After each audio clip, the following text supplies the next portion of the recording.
نحمده ونستعينه ونستغفره ونعوذ بالله من شرور أنفسنا ومن سيئات أعمالنا من يهده الله فلا مضل له ومن يضلل فلا هادي له وأشهد أن لا إله إلا الله وحده لا شريك له وأشهد أن نبينا محمدا عبده ورسوله أما بعد فإن خير الحديث كتاب الله وخير الهدي هدي محمد صلى الله عليه وسلم وشر الأمور محدثاتها وكل محدثة بدعة وكل بدعة ضلالة وكل ضلالة في النار أعوذ بالله من الشيطان الرجيم بسم الله الرحمن الرحيم ألف لام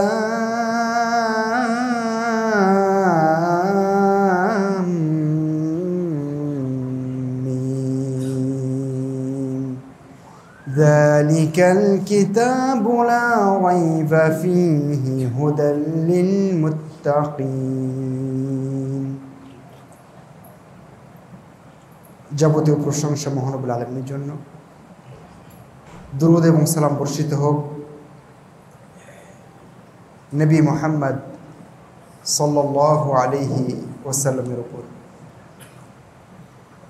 সম্মানিত মুসল্লিবৃন্দ, আজকে জুমার সংক্ষিপ্ত খুতবায় একমাত্র কোরআন মানবতার মুক্তির সোপান, একমাত্র কোরআন মানবতার মুক্তির সোপান, এই শিরোনামে আজকে আমরা প্রথম পর্বের আলোচনা পেশ করার চেষ্টা করব এবং শোনার চেষ্টা করব বিইজনিল্লাহি তাআলা। কোরআনই মানবতাকে মুক্তি দিতে পারে, কেবলমাত্র কোরআন। কেবলমাত্র কোরআনই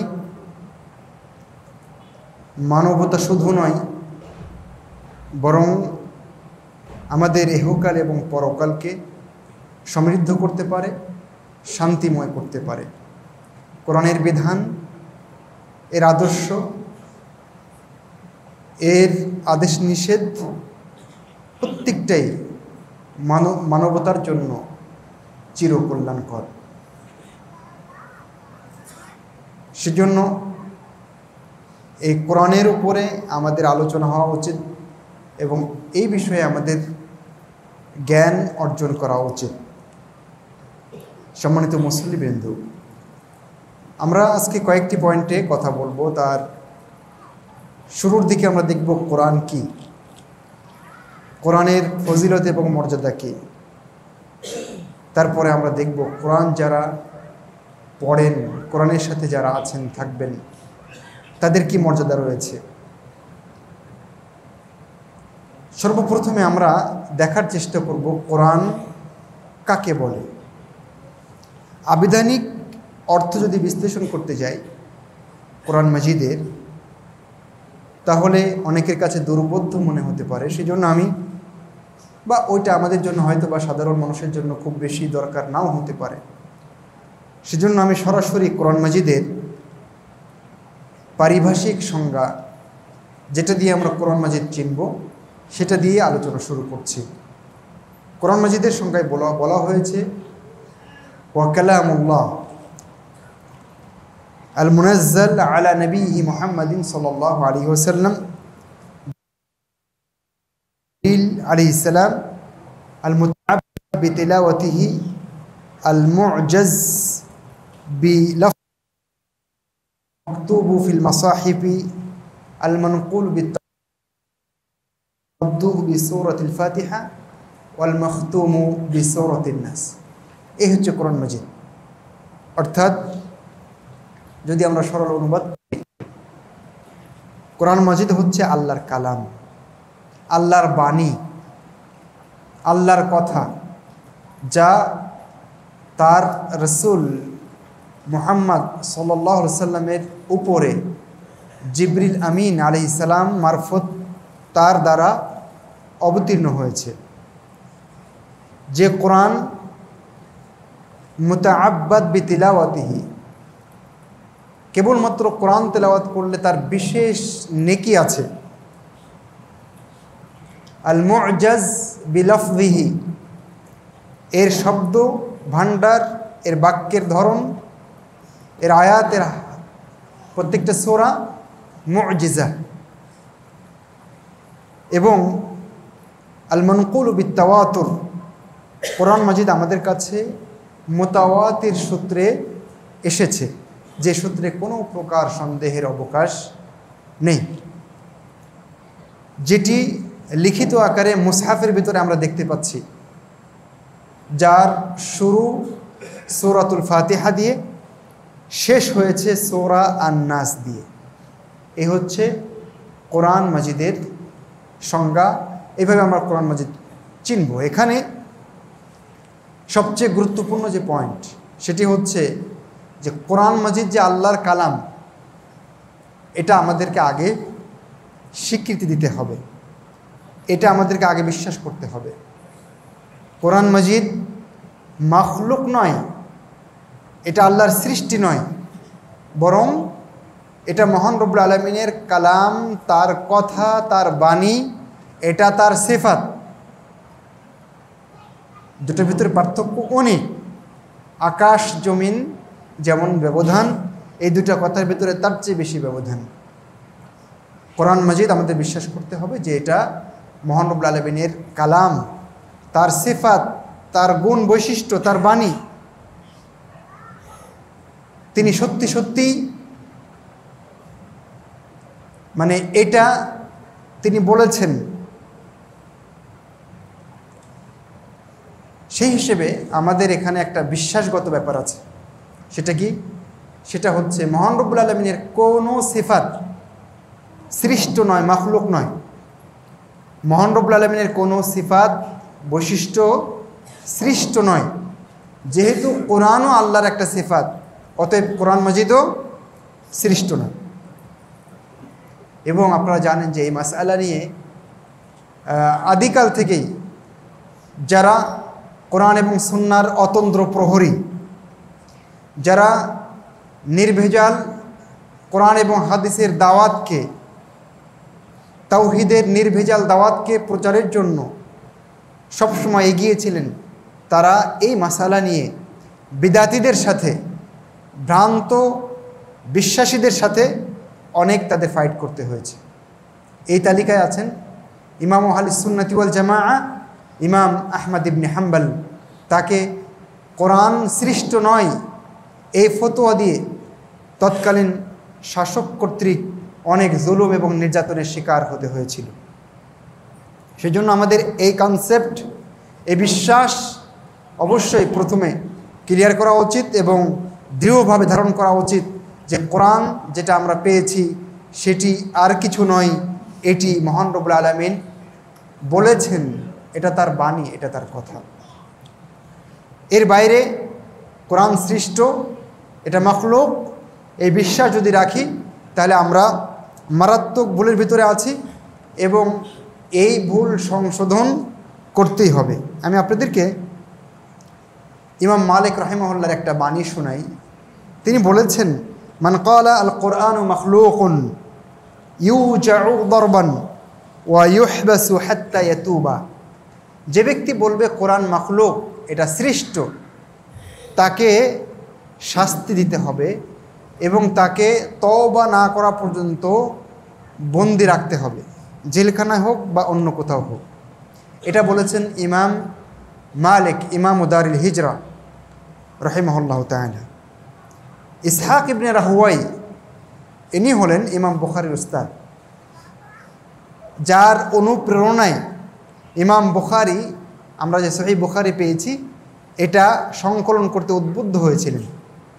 সেই জগৎ বিখ্যাত উস্তাদ মুহাদ্দিস মুহাম্মদ ইবনে ইসহাক ইবনে রাহুয়াই তিনি বলেছেন, লাইসা বাইনা আহলিল ইলমি ইখতিলাফুন আন্নাল কুরআনা কালামুল্লাহ লাইসা বিমাখলুক ফাকাইফা ইয়াকুনু শাইউন খরাজা মিনার রাব্বি আযজা ওয়া জাল মাখলুকা। হাফিজ যাহাবি তার আল উলু একটা কিতাব আছে, এই কিতাবের ভিতরে তিনি এই উক্তিটা নিয়ে এসেছেন। এর অর্থ হলো এই যে আলেমদের মধ্যে কোনো দ্বিমত নেই এই মর্মে যে কোরআন আল্লাহর কালাম, এই বিষয়ে কোনো দ্বিমত নেই। লাইসা বিমাখলুকিন, এটা মাখলুক নয়, এটা সৃষ্ট নয়। তারপরে তিনি বলছেন কিভাবে সৃষ্ট হতে পারে সেই জিনিসটা, সেই বাণীটা যা আমাদের রবের কাছ থেকে বের হয়েছে। বোঝা গেছে? তাহলে আমাদের বিশ্বাসটা অবশ্যই পাকাপোক্ত করতে হবে। সুফিয়ান আস-সাউরি রাহিমাহুল্লাহ তাআলা, তাকে আপনারা অনেকেই চিনেন, বিখ্যাত মুহাদ্দিস, অনেক বড় পণ্ডিত ছিলেন, আলেম ছিলেন, অনেক বড় স্কলার ছিলেন। তিনি বলছেন, মান জা'আমা আন্না ক্বালা আল্লাহু আযজা ওয়া জাল ইয়া মূসা ইন্নাহু আনাল্লাহু আল আজিজুল হাকীম মাখলুকুন ফাহুয়া কাফিরুন জিন্দিকুন হালালুন দামুহু। তিনি বলছেন, যদি কেউ ধারণা করে যে মহান রব্বুল আলামিনের এই বাণী ইয়া মূসা ইন্নাহু আনাল্লাহুল আজিজুল হাকীম, এটা কোরআনের একটা আয়াত, সূরা আন-নামলের 9 নম্বর আয়াত। তিনি বলছেন যদি কেউ মনে করে এই আয়াতটা মাখলুক, এটা আল্লাহর সৃষ্ট, ফাহুয়া কাফিরুন জিন্দিকুন, তাহলে সে হলো কাফের, সে হলো জিন্দিক, হালালুন দামহু, তার রক্ত হালাল হয়ে গেছে। অর্থাৎ এই অপরাধে মুসলিম শাসক তাকে হত্যা করতে পারে, যেহেতু সে মুরতাদ হয়ে গেছে। সুফিয়ান ইবনে উয়াইনা, আর এক সুফিয়ান, আর এক পাহাড় সম জ্ঞানে সমৃদ্ধ ছিলেন সুফিয়ান ইবনে উয়াইনা। সুফিয়ান ইবনে সাউরিও, এই সুফিয়ান ইবনে উয়াইনা তিনি বলছেন, আল কুরআনু কালামুল্লাহি আযজা ওয়া জাল মান ক্বালা মাখলুকুন ফাহুয়া কাফিরুন ওয়া মান শাক্কা ফি কুফরিহি ফাহুয়া কাফিরুন। তিনি বলছেন কোরআন হচ্ছে আল্লাহর কালাম, এটা আল্লাহর বাণী। অতএব যে বলবে যে কোরআন মাখলুক, কোরআন আল্লাহ সৃষ্ট, ঠিক আমরা যেমন আল্লাহ সৃষ্টি, সব কিছু যেমন আল্লাহ সৃষ্টি, তেমনি কোরআন এবং আল্লাহর অন্যান্য সিফাত, বিশেষ করে কোরআনের কথা উনি বলেছেন, যে ব্যক্তি বলবে যে কোরআন আল্লাহর সৃষ্টি এবং সৃষ্ট, ফাহুয়া কাফের, সে কাফের। ওমান শাক্কা ফি কুফরিহি ফাহুয়া কাফের। আর যে ব্যক্তি সন্দেহ পোষণ করবে যে ওই ব্যক্তি কাফের নয়, কোন ব্যক্তি? যে বিশ্বাস করে যে কোরআন আল্লাহর সৃষ্ট, ওই ব্যক্তির কাফের হওয়ার ব্যাপারে যে ব্যক্তি সন্দেহ করবে ও কাফের। এ কথা বলেছেন সুফিয়ান ইবনে উয়াইনা। এখানে আপনাদেরকে একটা জরুরি কথা বলে রাখি, আমরা কাফের আর মুনাফিক এই ফতোয়া দেওয়ার মানে ঝুড়ি খুলে বসিনি এখানে, এটা আমাদের স্বভাব নয়। যাকে তাকে কাফের ট্যাগ দেওয়া, বিদাতি ট্যাগ দেওয়া, এগুলো আমাদের স্বভাব নয়। কিন্তু আমরা ফতোয়া দিতে পারি, যে ব্যক্তি এই কাজ করবে তার বিধানেই, তার হুকুমেই, এটা হলো ফতোয়া দেওয়া। তো আমি উলামায়ে কেরামের যে কথাগুলো আপনাদেরকে দিলাম সেগুলো হলো ফতোয়া, অর্থাৎ কোরআন এবং হাদিসের আলোকে যার বিশ্বাস এরকম হবে যে কোরআন সৃষ্ট, তার ব্যাপারে শরীয়তের ফয়সালা হচ্ছে সে কাফের। এটা হলো হুকুম দেওয়া, কারো উপরে ট্যাগ লাগানো নয়, এটা ফতোয়া দেওয়া। এখানে আর একটা কথা আপনাদেরকে বলে রাখি, সেটি হচ্ছে আমরা শরীয়তের ব্যাপারে ফতোয়া দিতে পারি, কিন্তু কারো ব্যাপারে কাফের, মুনাফিক, অমুক তমুক এই ট্যাগ নির্দিষ্টভাবে কোনো ব্যক্তি বা গোষ্ঠীর উপরে আমরা সহসায় দিতে পারি না। এটা খুব ডেঞ্জারাস, অত্যন্ত মারাত্মক। এটাকে বলা হয় তাকফিরুল মুআয়্যান, অর্থাৎ নির্দিষ্ট ব্যক্তি বা গোষ্ঠীকে কাফের বানিয়ে দেওয়া, কাফের ফতোয়া দেওয়া। এটাও আমরা করি না, কারণ এটার জন্য অনেক গবেষণা দরকার আছে, এটার জন্য একটা বোর্ড হওয়া দরকার আছে। কোনো ব্যক্তি বা গোষ্ঠীর ব্যাপারে যখন আমি হুকুম দিতে যাব, ট্যাগ লাগাতে যাব সে কাফের কিনা, সে বিদায়তেই কিনা, তখন কিন্তু অবশ্যই বোর্ড বসতে হবে, তাদেরকে নিয়ে আলাদাভাবে গবেষণা হতে হবে। এরপরে তাকে বলা যাবে কি না ওলামায়ে কেরাম দেখবেন। এটা আমার মতো ছোট মানুষের কাজ না। তাহলে আমি বলতে পারি যে ব্যক্তি টোটালি সলাত আদায় করেন না, নামাজ পড়ে না, সে কাফের, এটা আমি বলতে পারি। যে ব্যক্তি ইসলামের কোনো বিধান নিয়ে ঠাট্টা করবে সে কাফের, এটা আমি বলতে পারি, কারণ শরীয়ত তাকে কাফের বলতে বলেছে বা কাফের বলেছে, এই জন্য আমি বলছি। আমি বলতে পারি যে ব্যক্তি জাদু শিখবে, জাদু শেখাবে, সে কাফের, এটা আমি বলতে পারি। কিন্তু এই লোকটা সালাত আদায় করে না, ধরেন, সে কি কাফের? ওই মানুষটা জাদু নিয়ে নাড়াচাড়া করে, জাদু শেখায়, সে কি কাফের? জি না, এখানে আমরা থেমে যাই। কারণ তাকে নির্দিষ্টভাবে কাফের বলতে গেলে নির্দিষ্ট সূত্র, নির্দিষ্ট শর্ত এবং নিয়মকানুন ফলো করে ফতোয়া দিতে হবে। বোঝা গেছে?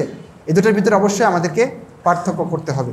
তাহলে আমরা প্রথমে জানার চেষ্টা করলাম যে কোরআন মাজিদ কী জিনিস, এবং কোরআন মাজিদের ব্যাপারে আমাদের একটা বিশ্বাস দৃঢ় করতে হবে, সেটা হচ্ছে কোরআন মাজিদ আল্লাহর কালাম, এটা আল্লাহর কথা, এটা আল্লাহর বাণী।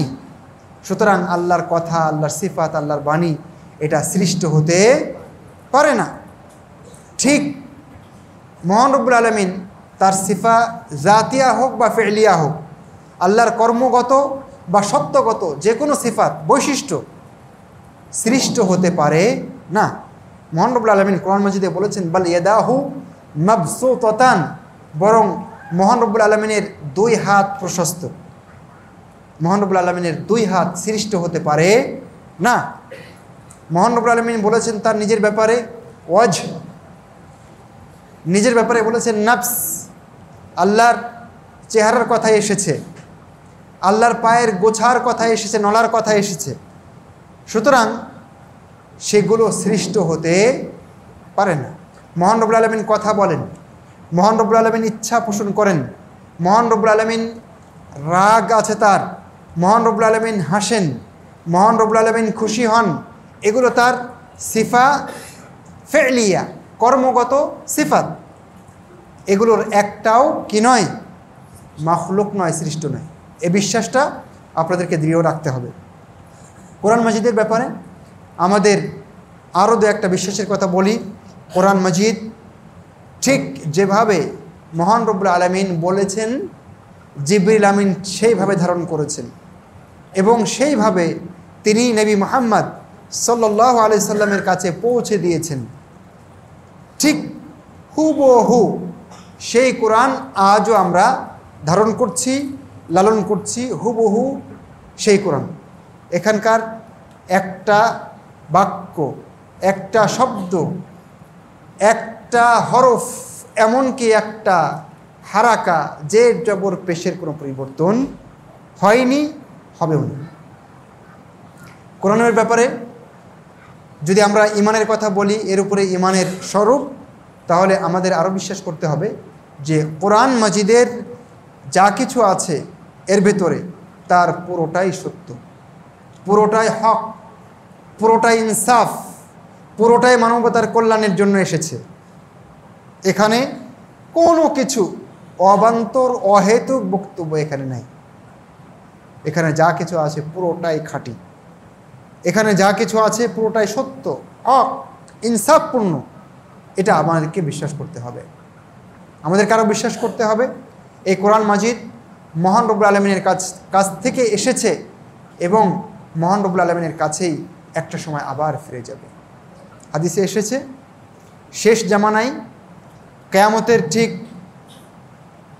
আগের সময়ে কোরআন মাজিদ আল্লাহর কাছে উঠে যাবে, একেবারে অবিকল যেভাবে এসেছে ঠিক সেভাবেই আল্লাহর কাছে উঠে যাবে। তখন আমরা পৃষ্ঠা দেখতে পাবো, যারা ওই সময় বেঁচে থাকবে তারা পৃষ্ঠা দেখতে পাবে, কিন্তু কোনো লেখা দেখতে পাবে না। ওই সময় যারা কোরআনের হাফেজ ছিল তাদের বুকে আর কোরআন থাকবে না, একটা আয়াতও বলতে পারবে না। এইভাবে কোরআন মহান রব্বুল আলামিনের কাছে আবার অক্ষত অবিকৃত অবস্থায় ফিরে যাবে। সম্মানিত উপস্থিতি, এই কোরআন নিয়ে আমরা কথা বলবো আজকে প্রথম পর্বে। এরপরে অন্য কখনো সময় হলে আবার এই বিষয়ে অন্য কোনো পর্বে ইনশাআল্লাহ আরও বিস্তারিত কথা হবে বিইজনিল্লাহি তাআলা। এবার চলুন কোরআনের কিছু বৈশিষ্ট্য আমরা দেখলাম, চলুন আরও কিছু বৈশিষ্ট্য আমরা দেখার চেষ্টা করি। যে কোরআন মাজিদ, যে মহামূল্যবান গ্রন্থ মুসলিম উম্মাকে দেওয়া হয়েছে, আমাকে আপনাকে মহান রব্বুল আলামিন অনুগ্রহ করে দিয়েছেন, এটি এমন একটি কিতাব যার ভিতরে সন্দেহের অবকাশ নেই, বিন্দুমাত্র সন্দেহের কোনো সুযোগ নেই। মহান রব্বুল আলামিন সূরা আল বাকারার 2 নম্বর আয়াতে সেই কথাটা আমাদেরকে বলে দিয়েছেন, যালিকাল কিতাব লা রাইবা ফীহি। এটি এমন একটি কিতাব, এমন একটি গ্রন্থ যার ভিতরে কোনো প্রকার বিন্দুমাত্র সন্দেহের অবকাশ নেই। কোরআন মাজিদ যে মহাগ্রন্থ মুসলিম উম্মাকে দেওয়া হয়েছে, যেটাকে মুসলিম উম্মা ভুলে গিয়েছে, যেটাকে মুসলিম উম্মা ধারণ করতে পারেনি, যেটাকে মুসলিম উম্মা তাদের জীবন বিধান হিসেবে, তাদের সংবিধান হিসেবে গ্রহণ করতে পারেনি, সেটি এমন একটি কিতাব যেটি সংরক্ষণের দায়িত্ব মহান রব্বুল আলামিন নিজেই নিয়ে নিয়েছেন, নিজের কাঁধেই তুলে নিয়েছেন। মহান রব্বুল আলামিন বলেছেন, ইন্না নাহনু নাজ্জালনা আয-যিকরা ওয়া ইন্না লাহু লাহাফিযুন। নিশ্চয় আমরা জিকির অবতীর্ণ করেছি এবং নিশ্চয় আমরাই একে সংরক্ষণ করব, এখানে কোনো পরিবর্তন হতে পারে না। তাওরাত, ইনজিল, জাবুর, অন্যান্য যত আসমানি গ্রন্থ রয়েছে সেগুলো হেফাজতের দায়িত্ব মহান রব্বুল আলামিন নেননি। সেজন্য ইহুদি খ্রিস্টানরা সেগুলোকে পরিবর্তন, যোগ বিয়োগ, যোজন বিয়োজন ইচ্ছা মতো যেটা পছন্দ রেখেছে, যেটা পছন্দ হয় না সেখান থেকে সরিয়ে দিয়েছে। এইভাবে পরিবর্ধন এবং বিকৃতি ঘটিয়েছে। কিন্তু কোরআন মাজিদ যেটা মহান রব্বুল আলামিন আমাদেরকে দিয়েছেন, সেটিতে এরকম কোনো ধরনের পরিবর্তন কখনো হতে পারে না, কারণ এর সংরক্ষণের দায়িত্ব মহান রব্বুল আলামিন নিজেই নিয়ে নিয়েছেন। সুবহানাল্লাহ। যদি আজ সারা পৃথিবীর সব কোরআনের কপিগুলো পুড়িয়ে ফেলা হয়, নষ্ট করা হয়, তথাপিও কোরআনের একটা হরফ হারাবে না, কারণ লক্ষ লক্ষ হাফেজে কোরআন তারা তাদের বুকে এই কোরআন ধারণ করে। সুবহানাল্লাহ। কোরআন মাজিদ এমন একটি গ্রন্থ যেটির ভিতরে কোনো বিপরীতমুখী তথ্য নেই, আলোচনা নেই, বক্তব্য নেই, আদেশ নেই, নিষেধ নেই। 23 বছর ধরে যে কোরআনটি মহান রব্বুল আলামিন বিভিন্ন প্রেক্ষাপটে রাসূলুল্লাহ সাল্লাল্লাহু আলাইহি সাল্লামের উপরে, কখনো মক্কায়, কখনো মদিনায়, কখনো বাড়ির ভিতরে, কখনো মসজিদে, কখনো রাস্তায়, কখনো মাঠে, কখনো এখানে, কখনো সেখানে বিভিন্ন প্রেক্ষাপটে নাজিল হলো যে কিতাবটি, সেই কিতাবটি 23 বছর আগে যে তথ্য এসেছে, 23 বছর পরে সেই তথ্যের বিপরীত কোনো বক্তব্য আসেনি। কোরআনের শুরু এবং শেষ কোথাও বিপরীতমুখী কোনো তথ্য নেই। এটি কোরআনের অনন্য বৈশিষ্ট্য।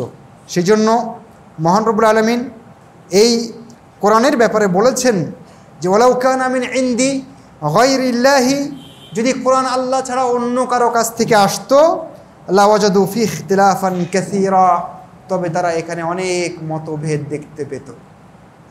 এক সূরাতে একরকম বলা হয়েছে, আর এক সূরাতে আর এক রকম বলা হয়েছে। এখানে একটা বৈজ্ঞানিক থিওরি পেশ করা হয়েছে, আর এক জায়গায় উল্টা কিছু বলা হয়েছে। এরকম হতো।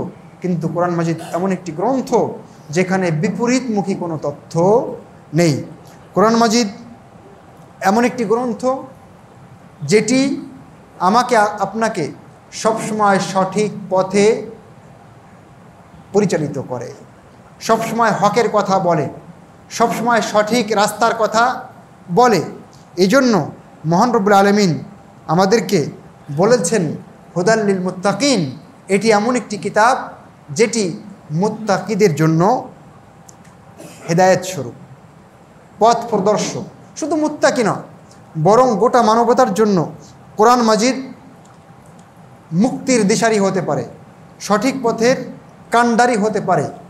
মহান রব্বুল আলামিন বলেছেন ইন্না হাযাল কুরআনা ইয়াহদি লিল্লাতি হিয়া আকওয়াম, নিশ্চয়ই এই কোরআন পথ দেখায় সেই পথ, যে পথ লিল্লাতি হিয়া আকওয়াম, যে পথ খুব বেশি সহজ, সরল, সঠিক এবং সুন্দর। সব ক্ষেত্রে কোরআন মাজিদ সঠিক, সুন্দর, নির্ভুল, হক এবং ইনসাফের পথ দেখায়। কোরআন মাজিদ যে মহাগ্রন্থ, যে মহা নিয়ামত মহান রব্বুল আলামিন মুসলিম উম্মাহকে দিয়েছেন, সেটি পুরোটাই বরকতে ভরা। শুরু থেকে শেষ পর্যন্ত মহান রব্বুল আলামিন এখানে শুধু বরকত দিয়েছেন আর বরকত দিয়েছেন। আল্লাহ বলেছেন ওয়াহাযা কিতাবুন আনজালনাহু মুবারাক ফাত্তাবিউ। আল্লাহ বলেছেন এটি এমন একটি কিতাব, আনজালনাহু, যেটিকে আমি অবতীর্ণ করেছি, মুবারাকুন, এই কিতাবটি বরকতময়। এখানে মহান রব্বুল আলামিন বরকত ঢেলে দিয়েছেন। তারপরে আল্লাহ বলেছেন ফাত্তাবিউ, অতএব এই বরকতময় গ্রন্থের তোমরা অনুসরণ করো, একে মেনে চলো। তোমাদের ব্যক্তি জীবনে, পারিবারিক জীবনে, সামাজিক জীবনে, রাজনৈতিক জীবনে, অর্থনৈতিক জীবনে, জীবনের প্রতিটি ক্ষণে, পদক্ষেপে, ঘরে বাইরে কোরআন মাজিদ তোমরা মেনে চলো। কোরআন বরকতময়, এটা তোমাদেরকে অবশ্যই সরল এবং সঠিক পথ দেখাবে। কোরআন আলো, এই আলো দিয়ে মানুষ অন্ধকার থেকে আলোর পথে আসতে পারে। এটি এমন আলো যা একজন মানুষকে কুফুর থেকে ইসলামে আনতে পারে। এটি এমন আলো যা একজন মানুষকে শিরিকের গাঢ় অমানিসা থেকে তাওহীদের একেবারে সাদা স্ফটিকের ন্যায় ফর্সা আলোতে নিয়ে আসতে পারে। এটি এমন আলো কাল কিয়ামতের ময়দানে ঘোর অন্ধকারে আলো হয়ে মানুষের সামনে পথ দেখাতে পারে। কোরআন মাজিদ এমন আলো যার মাধ্যমে একজন মানুষ জাহান্নামের অন্ধকার জায়গা থেকে জান্নাতের আলোকিত এবং সুখের জায়গায় প্রবেশ করতে পারে। কোরআন মাজিদ এমন আলো যে আলোর দ্বারা একজন মানুষ তার সার্বিক জীবনের অন্ধকার দূরীভূত করতে পারে। সেজন্য মহান রব্বুল আলামিন কোরআন মাজিদে বলেছেন ইয়া আইয়ুহান নাসু ক্বাদ জাআকুম বুরহানুম মির রাব্বিকুম ওয়া আনজালনা ইলাইকুম নূরাম মুবিনা। আল্লাহ বলেছেন যে হে মানুষেরা, তোমাদের নিকটে তোমাদের রবের পক্ষ থেকে দলিল এসেছে। এবং আল্লাহ এরপরে বলেছেন ওয়া আনজালনা ইলাইকুম নূরাম মুবিনা, এবং আমি তোমাদের নিকটে স্পষ্ট আলো অবতীর্ণ করেছি। সেই আলো হচ্ছে কোরআন মাজিদ। সম্মানিত উপস্থিতি, কোরআনের শুরু থেকে শেষ পর্যন্ত পুরোটাই মুজিজা। মুজিজা মানে বোঝেন, শব্দটা আজাজা ইউজিজু ইজাজ থেকে এসেছে।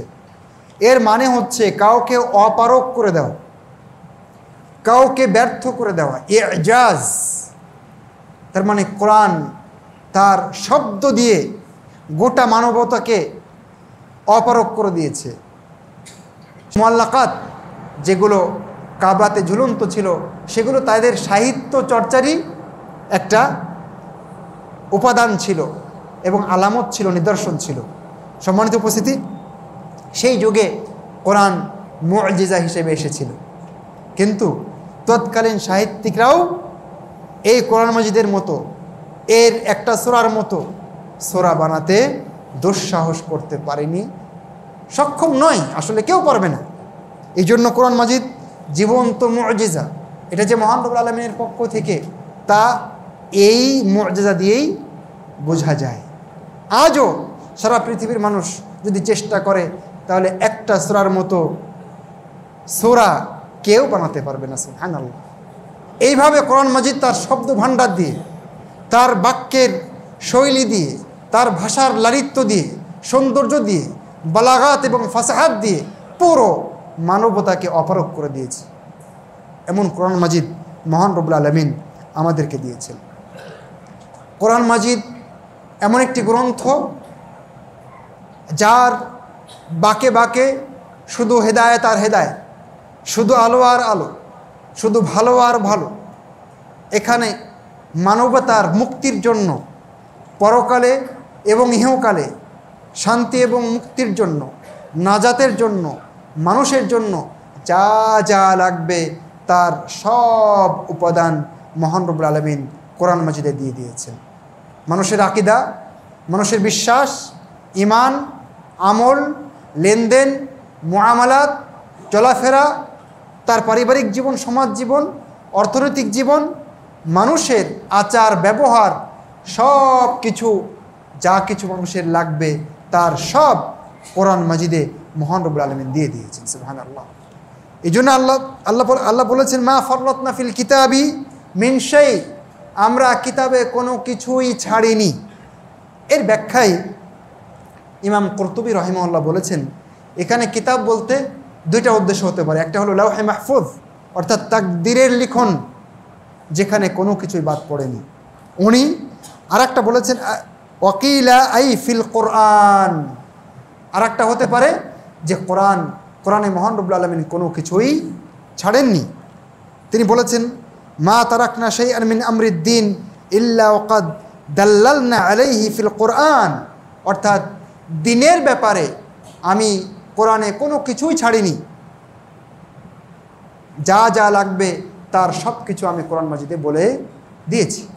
তাহলে কোরআনে আমি সব দিয়েছি, এর মানে হচ্ছে একজন মানুষের ইহকালে শান্তির জন্য এবং পরকালে মুক্তির জন্য যা কিছু লাগবে তার সব কিছু কোরআন মাজিদে রয়েছে। এখানে অনেকে ভুল করে থাকেন, অনেকে ভেবে থাকেন যে কোরআন মাজিদে বৈজ্ঞানিক সব তথ্য আছে। না, সব তথ্য এখানে থাকবে না, বরং এটা হলো হেদায়েতের গ্রন্থ। এটা আপনাকে মাথায় রাখতে হবে। এটা হলো পরকালে মুক্তি এবং দুনিয়াতে শান্তির জন্য যা যা লাগে তার সব আছে। কোনোটা বিস্তারিত বলা আছে, কোনোটা ইশারা ইঙ্গিত দেওয়া আছে, কোনোটা সূত্র বলা আছে। কিন্তু এটা তো বৈজ্ঞানিক গ্রন্থ নয় যে এখানে বিজ্ঞানের সব কিছু থাকতে হবে।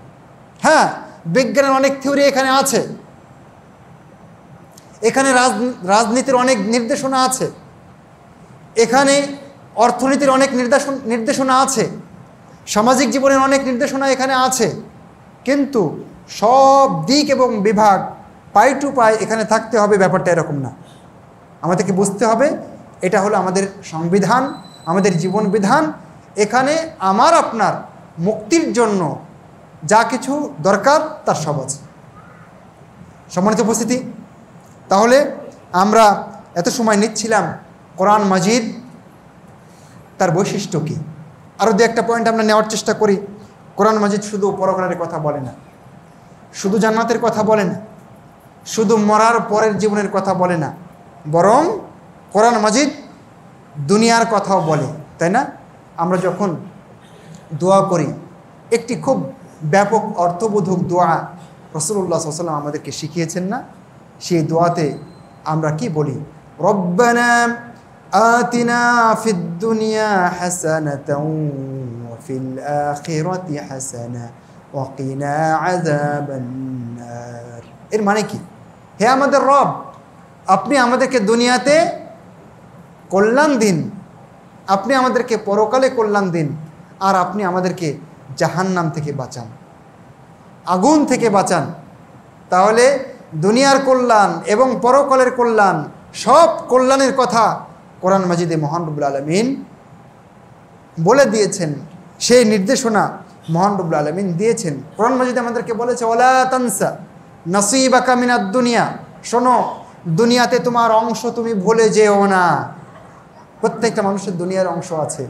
এখানে টাকা থাকতে পারে, পয়সা থাকতে পারে, বাড়ি থাকতে পারে, গাড়ি থাকতে পারে, সন্তান ছেলে মেয়ে থাকতে পারে, আত্মীয়স্বজন থাকতে পারে। আল্লাহ বলেছেন দুনিয়ার অংশ তুমি ভুলে যেও না। তার মানে কোরআন, ইসলাম, হাদিস কেবলমাত্র পরকালের কথা বলে না।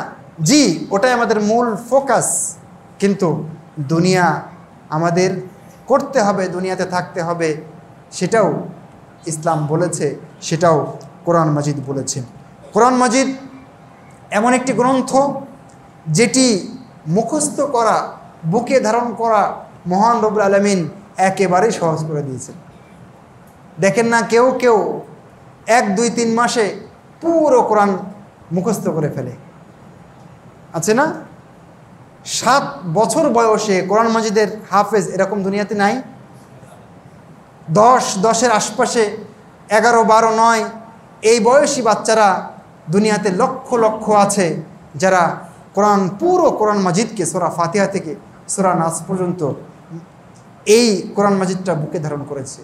তো মহান রব্বুল আলামিন এমন একটা গ্রন্থ দিয়েছেন যেটিকে ধারণ করা খুব সহজ করে দিয়েছেন। আল্লাহ বলছেন, ওয়ালাকাদ ইয়াসসারনাল কুরআনা লিযিকর, আমরা কোরআনকে খুব সহজ করে দিয়েছি লিযিকর, উপদেশ গ্রহণের জন্য, মুখস্থ করার জন্য, ধারণ করার জন্য, বোঝার জন্য। সব ক্ষেত্রে কোরআন মাজিদ অত্যন্ত সহজ এবং সাবলীল। সম্মানিত উপস্থিতি, আমরা আপাতত কথা শেষ করলাম। আকুলু কওলি হাযা ওয়া আস্তাগফিরুল্লাহ লি ওয়া লাকুম ওয়া লিসাইরিল মুসলিমিন।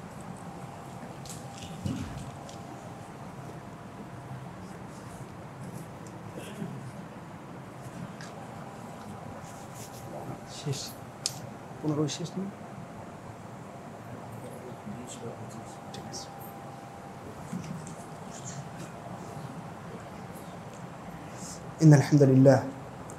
ইন্নাল হামদুলিল্লাহি ওয়াহদাহু ওয়াসসালাতু ওয়াসসালামু আলা মান লা নাবিয়্যা বা'দা, আম্মা বা'দ।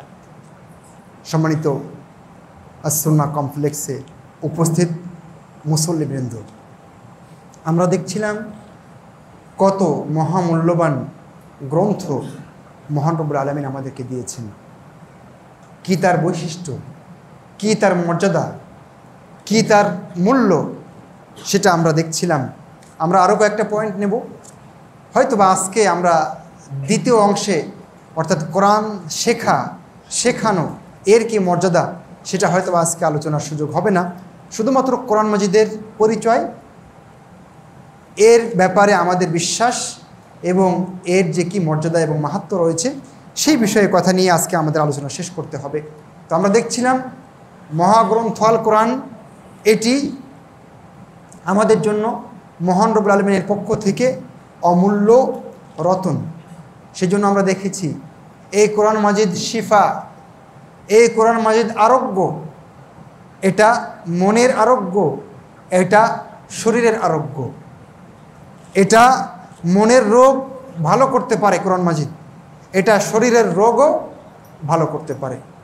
কিছু কিছু কোরআন মাজিদের আয়াত আছে এবং সূরা আছে যেগুলো পড়ে, ফু দিলে, পানিতে পড়ে পান করলে, বা আরও যে সমস্ত পদ্ধতি আছে অবলম্বন করলে যে কোনো রোগ আল্লাহ ভালো করে দিতে পারে, বিষ পানি হয়ে যেতে পারে। আপনারা ওই যে কয়জন সাহাবীর ঘটনা জানেন, যারা ভ্রমণরত ছিলেন কোথাও, সেই এলাকার নেতৃস্থানীয় একজন ব্যক্তিকে সাপ বা বিচ্ছুতে দংশন করেছিল।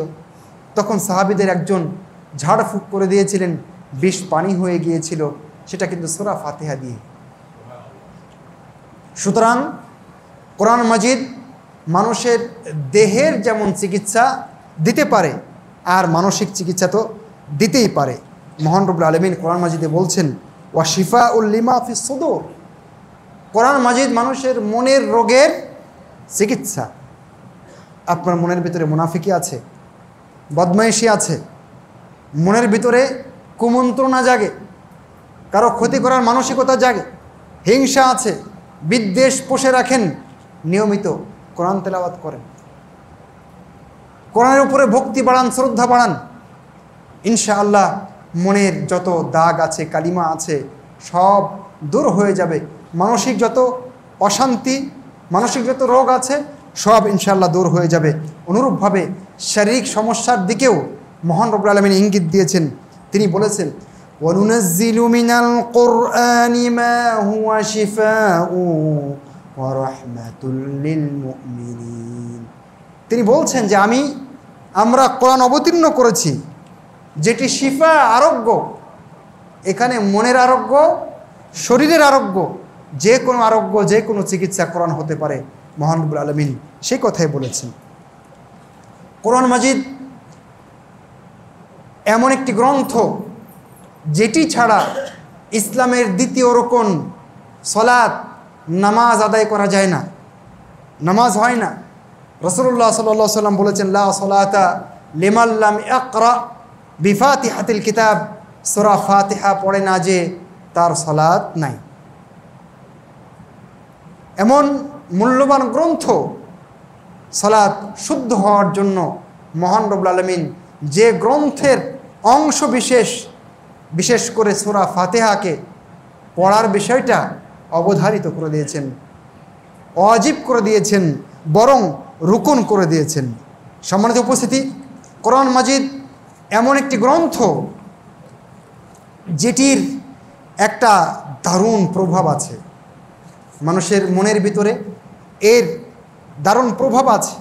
যে কেউ যদি কোরআন শোনে তাহলে তার ভিতরে দাগ কাটবেই কাটবে। আমরা দেখেছি যে মানুষের ভিতরে, এমনকি কাফের মুশরিক, তাদের ভিতরেও দাগ কাটে। সেজন্য শুধুমাত্র কোরআনের আওয়াজ পেয়ে, কোরআনের সুর শুনে বিশ্বের অনেক কাফের মুশরিক মুসলিম হয়ে গেছে এবং আজও হয়। আমি আপনাদেরকে ওয়ালিদ ইবনুল মুগীরার বক্তব্য শোনাই। ওয়ালিদ ইবনুল মুগীরা কাফের মানুষ, মুশরিক ছিলেন।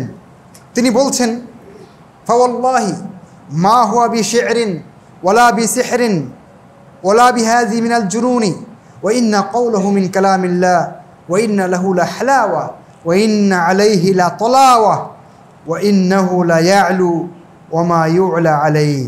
হাফিজ ইবনে কাসির এই বক্তব্য পেশ করেছেন তার তাফসিরে। এর মানে ওয়ালিদ ইবনে মুগীরা তিনি মুশরিক মানুষ ছিলেন। তিনি বলছেন, আল্লাহর কসম, এটা কবিতা নয়, কোরআন এটা জাদু নয়, এটা পাগলামি নয়, পাগলের প্রলাপ নয়, এটা তো মহান রব্বুল আলামিনের কালাম। ওয়া ইন্না লাহু লাহালাওয়াতান, এর আছে মিষ্টতা, এটা শুনলে মিষ্টি লাগে। ওয়া ইন্না আলাইহি লা তিলাওয়া আও তলাআ, আর এর ভিতরে একটা কোমলতা, সফট কর্নার কাজ করে, সুন্দর লাগে। ওয়া ইন্নাহু লা ইয়া'লু, নিশ্চয়ই এই কোরআন উপরে যাবে, এর উপরে আর কিছু আসতে পারবে না। চিন্তা করতে পেরেছেন? কোরআনের এমনই জাদুময়ী, জাদুকর প্রভাব রয়েছে, এমনকি জিনদের উপরেও এর একটা প্রভাব আছে। কখনো ভালো, কখনো মন্দ। মন্দ বলতে খারাপ জিনও কোরআনের আওয়াজ শুনে তারা পালিয়ে যায় না, আবার যারা ভালো আছে তারা প্রভাবিত হয়ে ইসলাম গ্রহণ করে। ওই যে দল, জিনের দল, যাদের ঘটনা মহান রব্বুল আলামিন সূরা আল জিনের ভিতরে উল্লেখ করেছেন, সেই জিনেরা কোরআন শুনে কি বলেছিল? বলেছিল, ইন্না সামি'না কুরআনান আজাবা, নিশ্চয় আমরা একটা আশ্চর্য কোরআন শুনেছি। ইয়াহদি ইলা রুশদি, যে কোরআন সঠিক হেদায়াত, ভালো পথ দেখাই। ফাআমান্না বিহি, অতএব আমরা এই কোরআনের উপরে ঈমান আনলাম। ওয়ালান নুশরিকা বিরব্বিনা আহাদা, আর আমাদের রবের সাথে আমরা কোশ্চিন কালেও কাউকে শরীক করতে পারি না। দেখেছেন কোরআন কি জাদুময় গ্রন্থ মহান রব্বুল আলামিন আমাদেরকে দিয়েছেন। যত পড়বেন, যত শুনবেন, বিরক্তি আসে না? আসে। প্রতিদিন আমরা কমপক্ষে ফরজ সালাতে, ফরজ নামাজে 17 বার সূরা ফাতিহা পড়ি। আর সুন্নাত সহ কতগুলো রাকাত হয়? আরও অনেক হয়। প্রত্যেক রাকাতে আমরা সূরা ফাতিহা পড়ি না? বলেন তো, একবারও কি মনে হয় যে এটা পুরাতন কিছু পড়ছি? যতবার পড়ি পড়তে মন চায়, যত শুনি ততই শুনতে মন চায়। এই যেন কখনো পুরাতন হবার নয়। যত দারুণ গান হোক, যত দারুণ সঙ্গীত হোক, নাশিদ হোক, যত দারুণ স্পিচ বক্তব্য হোক, দেখবেন একবার, দুইবার, তিনবার, 5 বার, 6 বার শুনলে 2 মাস, 1 বছর পরে তা পুরাতন হয়ে যায়, ব্যাকডেটেড হয়ে যায়। কিন্তু কোরআন মাজিদ এমন গ্রন্থ যা চিরযৌবনা, সবসময় এ যুবক থাকে, সবসময় তরতাজা থাকে, কখনোই পুরাতন হয় না। যতবার পড়ি, যতবার শুনি, যতবার ওর দিকে তাকাই, ততই ভালো লাগে, ততই নতুন লাগে, কখনোই বিরক্তি আসে না। সুবহানাল্লাহ। এমন একটি গ্রন্থ মহান রব্বুল আলামিন আমাদেরকে দিয়েছেন।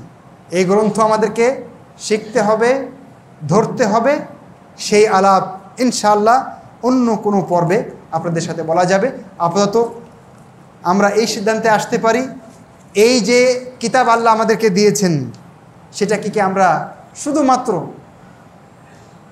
ন্যাকড়া এবং সুন্দর বক্সে করে আলমারিতে রেখে দেব, না আমাদের কিছু করণীয় আছে?